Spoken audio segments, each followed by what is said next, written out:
Ayuso ha hecho un mensaje que ha recordado en cierta forma el que pueda hacer que haga, que dijo el expresidente Aznar.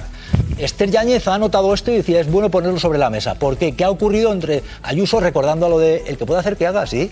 ¿Por qué? Sí, vamos por partes, Jesús, porque primero recordamos lo que acaba de decir Isabel Díaz Ayuso esta mañana. Bueno, pues ha hecho un llamamiento a la sociedad civil contra Sánchez. En concreto ha dicho que cada uno tiene que dar su mejor versión y ha mencionado a periodistas, a jueces y también a empresarios y a fiscales. Y además, en concreto, ha dicho Ayuso, y cito textualmente, que España fue un país que se levantó precisamente bajo el concepto de las cosas bien hechas. Vamos a escucharla. Así que el escenario a corto plazo es duro y es difícil, pero pienso que aquí cada uno tiene que dar su mejor versión y lo están haciendo muchos jueces, muchos fiscales, muchos periodistas, rectores y, por supuesto, no dejarse doblegar por el gobierno que intenta utilizarlo todo. Uf. O sea, ha nombrado a jueces, a fiscales, a periodistas, y tú decías que esto te recordaba a lo que dijo Aznar, del que puede hacer que haga. Así es, Jesús, porque fíjate, Aznar en noviembre de 2023, también en un encuentro informativo, dijo unas palabras que han recordado mucho a lo que ha dicho hoy la presidenta Díaz Ayuso. En concreto dijo, el que pueda hablar, que hable, el que pueda hacer, que haga. Y un detalle curioso, esto lo dijo delante de Feijóo en ese momento, y además dijo, la inhibición no tiene hueco. Vamos a escucharle. El que pueda hablar, que hable.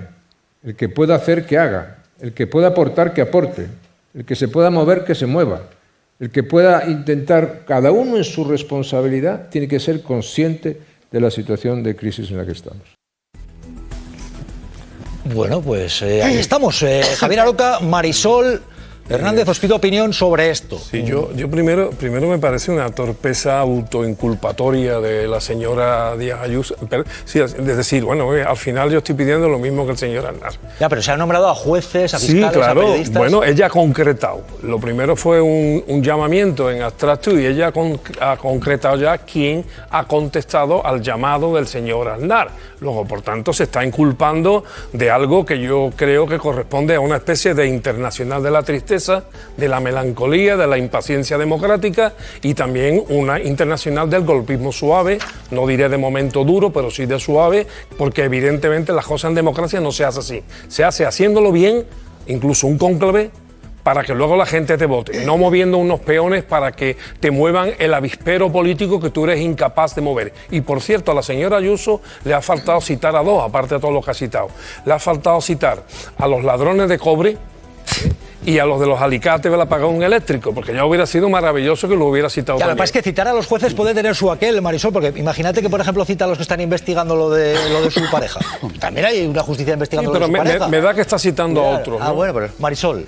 No, hombre, yo golpismo, la verdad, ni siquiera hablando veo por ningún sitio. Afortunadamente, en este país el presidente del gobierno, ¿no?, lo deciden los españoles en unas elecciones. No ves golpismo, como decía Javier. No veo ningún tipo de golpismo. Y lo que veo también en las palabras de Isabel Díaz Ayuso es un recurso retórico, ¿no?, una llamada a la movilización. Es cierto que el PP esperaba que al gobierno le fuera peor, que no es que le vaya bien, porque tienes una legislatura de evidentes complicaciones, no hay presupuestos, hay votaciones que se pierden, o sea, es una legislatura mucho más dura que la anterior, que ya fue muy dura, y entonces hay que mantener al electorado pues muy arriba, y eso es lo que lleva el PP haciendo desde el principio. ¿Qué ocurre? Que su plan no ha salido, ¿no? Ellos sí que pensaban que el gobierno iba a resistir todavía con más dificultad. En el electorado incluye a los jueces, ¿no? Que por definición y por ley tienen que ser apolíticos y se deben solo a la ley y a la Constitución. Y tú incluyes a los jueces.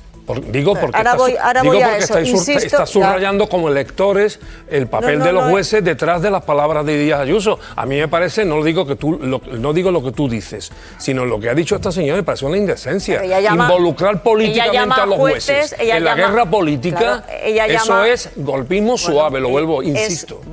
Como Díaz Ayuso ha dicho que jueces y fiscales están haciendo lo suyo, pero ustedes están pidiendo aclaraciones, está usted también ahora mismo, pues el PSOE en Madrid, sobre la vivienda de la presidenta autonómica, y creo que hay a las puertas ahora mismo una declaración que ustedes consideran muy importante a tenor de si se investiga de dónde viene el dinero que pudo sufragar esa vivienda. Bueno, la verdad es que la señora Ayuso ha sido incapaz de explicar todavía qué pasa con esta cuestión. Yo quiero recordar que la vivienda es el principal problema de los madrileños, que los pisos tienen el precio que tienen en Madrid y los alquileres ni le cuento. Y que la señora Ayuso se niega a aplicar la ley de la vivienda, que podría bajar el alquiler a 1 millón de madrileños y madrileñas. Pero es que encima ella vive en un ático que hemos conocido, supuestamente hay un piso que es propiedad de su pareja y hay un ático que es propiedad de unos abogados vinculados con su pareja.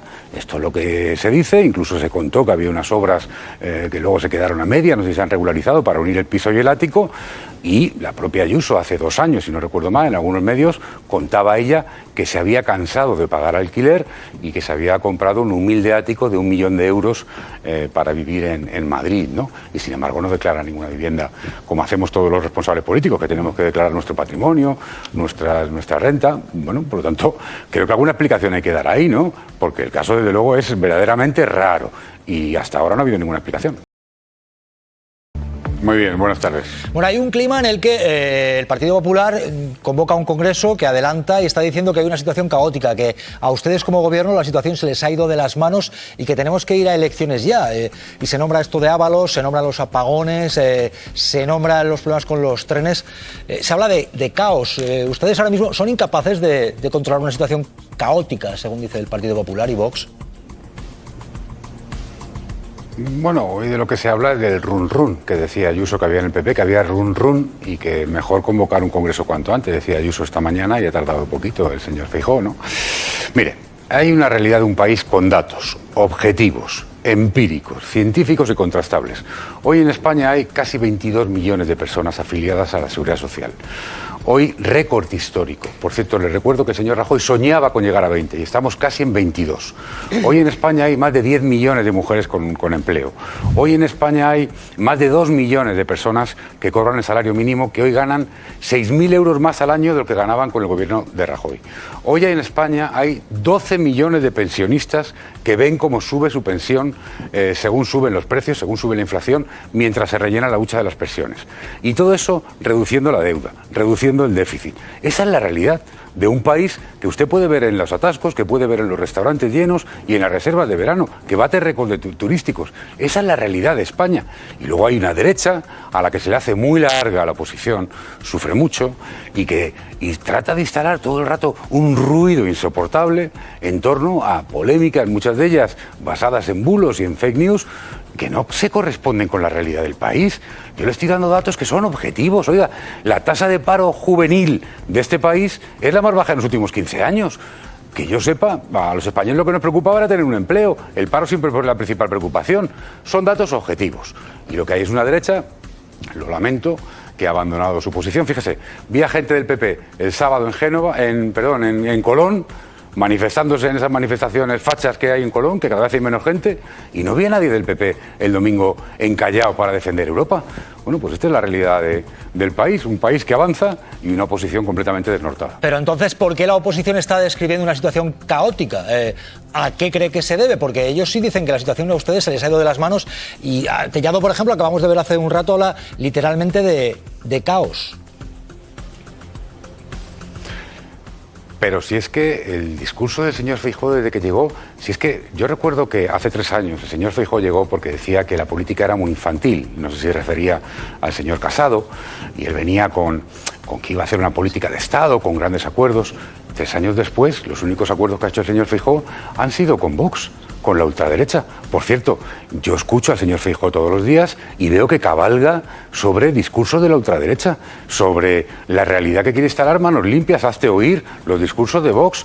Tío, de verdad, echo de menos una oposición un poquito más responsable, que sea capaz alguna vez de diferenciarse de la ultraderecha y de apoyar al gobierno. El mejor ejemplo fue la semana pasada, que votamos en el Congreso de los Diputados el jueves un decreto de 14.000 millones de euros de ayudas para las empresas y los trabajadores españoles, y ni siquiera es capaz de votar eso.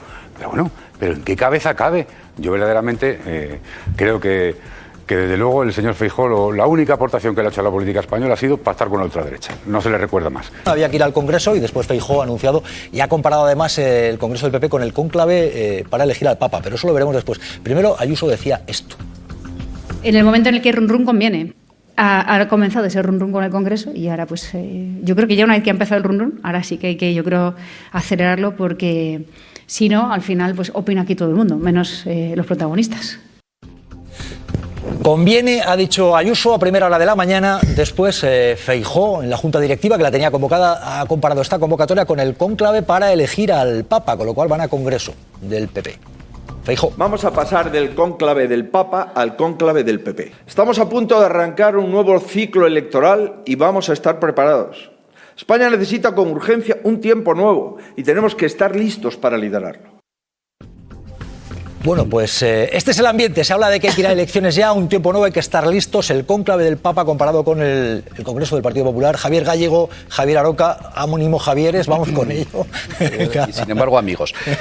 Hombre, desde el punto de vista de la comunicación es manifiestamente mejorable la comparación con el cónclave del Papa. No va a elegir el PP a un Papa.